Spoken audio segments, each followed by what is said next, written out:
The first time I walked up to her, I had to push through about 40 feet of thorn bush just to reach the front step.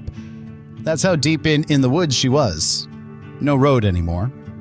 The old logging track had grown over back in the 70s, so I parked the truck a half mile out and hiked the rest with my hand tools on my back. She smelled like wet leaves and wood smoke that had soaked into the logs over 100 winters. There was a raccoon living in the loft. Half the roof had caved on the north side, and daylight came straight down through it like a spotlight on the rotten floor. The fella who owned the land now, he inherited it from an uncle he never met. He walked up there with me once, took one look, and said what everybody says. Tear it down. Burn it. Start fresh with a kit cabin, be done by fall. I told him give me till spring. I told him I could bring her back for around $48,000, which was less than that prefab kit was going to run him with the site work. And he thought I was out of my mind. Maybe I was, but I put my hand on that door frame and I felt it. She's got good bones. Somebody built this right the first time. So let me show you how we did it. Now, she was built in 1911. I found the date, the way you always find the date, scratched into a floor joist down in the crawl space, along with two names and the word done. A father and a son, best I can figure. Hand-hewn spruce logs, dovetailed at the corners, no nails holding those joints together at all, just wood biting wood. This was a working man's place, not a vacation cabin. Somebody logged this land, and this was where he slept and ate and kept warm. There was a root cellar dug into the hill out back, and the remains of a small barn about 30 feet off. Best I could piece together, the family worked it into the 1940s, and then the timber played out or the young folks moved to the city and she just got left. 80 years of nobody, 80 years of Vermont snow sitting on that roof every winter. It's a small miracle she was standing at all.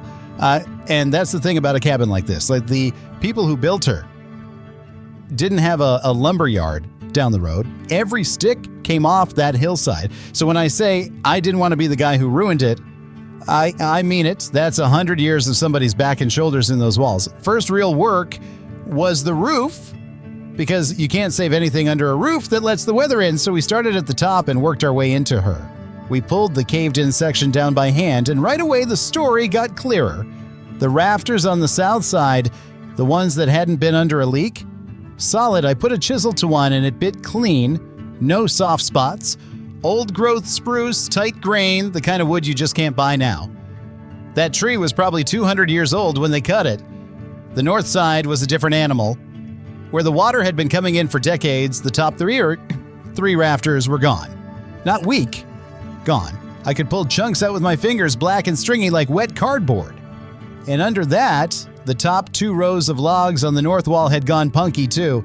That's what water does. It doesn't ask permission and it doesn't hurry. It just works. Now here's where a lot of folks make the wrong call. They see rot, they figure the whole wall's shot, and they knock it flat.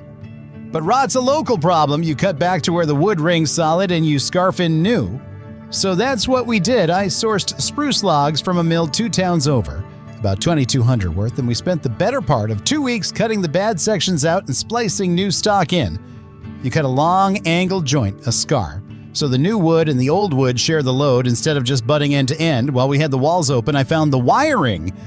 And I'll tell you, this made me laugh. There was exactly one circuit in the whole place. Cloth-wrapped knob and tube, run sometime in the 30s, I'd guess, when somebody strung a line up from the road that, isn't there anymore. One bulb in the main room, one in the loft.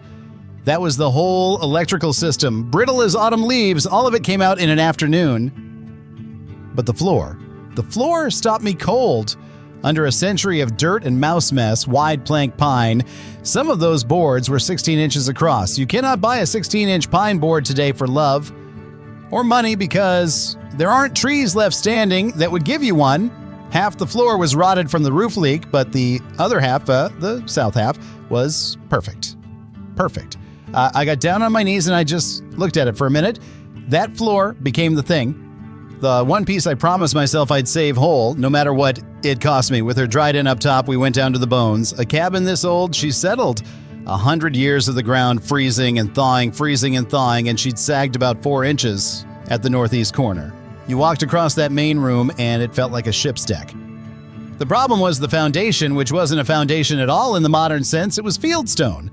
Big flat rocks stacked dry, no mortar sitting right on the dirt, which honestly is how they did it, and it held for 100 years, so I'm not going to talk down about it.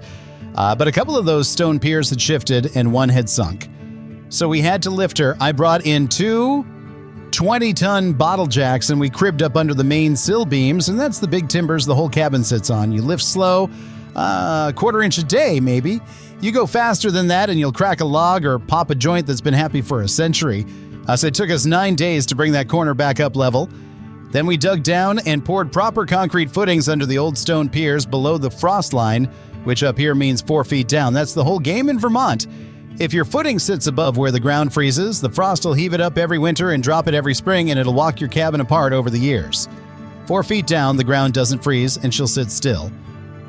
That was about $3,800 in concrete and rebar and a whole lot of shovel work. Now, I'll own a mistake here because it's on me. When we lifted her, I didn't brace the door and window openings the way I should have, and as she came up and the load shifted, the frame of that original front door racked out a square. Cracked one of the old jam pieces. I stood there feeling like a fool because that door had survived 80 years of neglect and I damaged it in an afternoon of helping. That one's on me. I ended up steaming the jam piece and clamping it back, and you can barely see it now, but I know it's there. Every job's got one of those. The trick is you don't hide it from yourself. We also went through and re-chinked the whole exterior. Chinking's the stuff packed between the logs, and the old stuff was lime mortar and horsehair, mostly crumbled out. We cleaned every joint by hand and packed in new. That's slow, quiet work, just you and a trowel and about 400 feet of gaps. Then came the part you never see and always feel, the guts. There was no plumbing, none. Original outhouse was still standing out back, tilted about 15 degrees, and that had been the whole bathroom situation for 100 years, so everything was new. We trenched a water line up from a spring on the property. That's a horse. That spring's probably the reason they built here in the first place. And put in a small pressure tank and a proper well pump setup. Ran a modern drain field downhill away from the water source. That's the rule you never break. Water comes from uphill, waste goes downhill, and never the two shall meet. For power, since there's no line coming in, she runs on solar now, with a battery bank and a small generator for the deep of winter. That was about $9,000 all in, and it's the single biggest number in this whole build, but out here it's that or nothing. Insulation's where a lot of folks get log cabins wrong. You can't just pack a wall full of foam because the logs need to breathe or they'll trap moisture and rot from the inside. What holds the heat in a log wall is the wood itself and good tight chinking and a well-insulated roof and floor. So I put my money up top, went with dense pack cellulose in the new roof structure, R49, and under that pretty pine floor, we sealed and insulated the crawl space hard, and I was racing the calendar the whole time. This was mid-October by now. Up here, you get maybe 6 weeks before real winter drops the hammer, and once the ground freezes, you can't dig, can't pour, can't hardly feel your fingers on the tools. I remember the morning we finished the water line. There was a skin of ice on the spring. Cut it that close. We got her sealed up and warm about 4 days before the first big snow.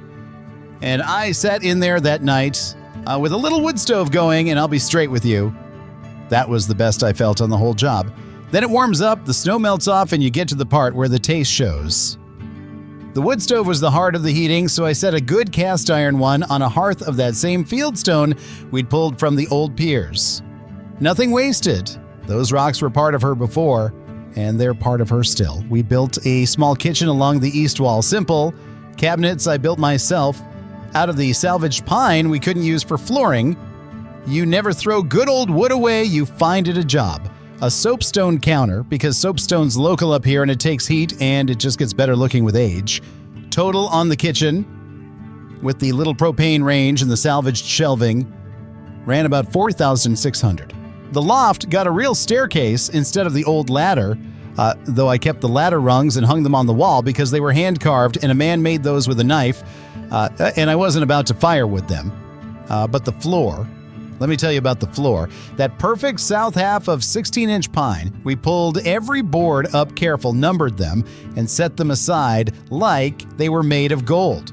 For the rotted north half, I couldn't match 16-inch boards. Nobody can. So I did the honest thing. I laid reclaimed pine in the new section narrower, and I ran it in a way that reads clear as a different era. I didn't fake it. You can stand in that room and see exactly where 1911 ends and this year begins, and I like it that way. A house should tell the truth about herself. Then we sanded that original floor by hand. Yeah, wish no big drum sander, too aggressive for boards this old and this soft. Handwork on our knees, and then 3 coats of a natural oil finish that soaks in instead of sitting on top like plastic. When the light comes through those windows in the late afternoon and hits that 113-year-old pine, it glows amber. That's not a finish you can buy. That's 100 years of feet and sun and wood smoke, and all I did was clean the dust off it and let it be seen. So let me walk you through her. Finished, you come up the same path, though we cleared it wide enough to walk easy now, and you step onto a rebuilt porch with the original posts. I saved both of them, just cut the rotted bottoms and set new bases under. Through that front door, the one I cracked and mended, and you're standing in the main room. Wood stove on your left on the field stone hearth, that amber floor under your feet, the seam between old and new running right across the middle of the room like a line in a story. The log walls re-chinked and left bare the way they were meant to be, so you can still see the axe marks where 2 men shaped these logs by hand in 1911. I left every one of those marks. Sanding those out would have been like erasing a signature. Kitchen along the east, soapstone catching the morning light, up the new stair to the loft where the raccoon used to live. Now a bedroom under that rebuilt roof, warm and tight and quiet. And out the back, a real bathroom, where the leaning outhouse used to be, though I'll admit I left the outhouse standing out there. Felt wrong to knock it down. It earned its retirement. All in, she came to just under $49,000 and about 7 months of work, 4 of us on and off, one hard winter shutdown in the middle. Everybody said tear it down and put up a kit for more money than that. Instead, there's a cabin standing here that was standing before any of us were born, and she'll likely be standing after we're gone too. Here's what I keep coming back to. Those 2 fellas, the father and the son, who scratched their names in that joist and wrote done. They built her right the first time. My whole job, the only job, was to not be the guy who ruined it. Everything I did up there, the lifting, the splicing, the floor on my knees, all of it was just keeping faith with 2 men I'll never meet who did good work with their hands 100 years before I showed up.